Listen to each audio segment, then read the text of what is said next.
Our topic for today, yeah. Pot-pot, labas! Ikaw, Olive, ano huling sinabi ni Rizal bago siya barilin? Ang sinabi niya po ay, nahuli mitang ene. Punyetang bata, labas! Nako, kayong mga bata, mag-aral nga kayo ng mabuti. Para naman balang araw masabi ko na, wow, si Juan pulis na. Wow, si Karen doktor na. Wow, si Bea engineer na. Wow, si Ma'am patay na.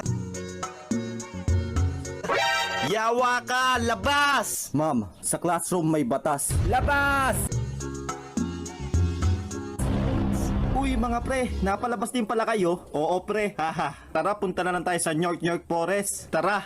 A few moments later. Uy pre, nakakatakot naman dito. Uy pre, ano yun? Baka genie yan. Kuskusin mo dali. Ako to si Natoy, ang magbibigay sa inyo ng tigi isang kahilingan. Ako, gusto kong maging pogi. Sige. Wishing! Yes, pogi na ako. Ako, gusto kong maging mayaman. Masusunod. Wishing! Yes, ang yaman ko na. Ikaw, iho, ano ang iyong kahilingan? He. Pabalikin nyo po yung dalawa sa dati.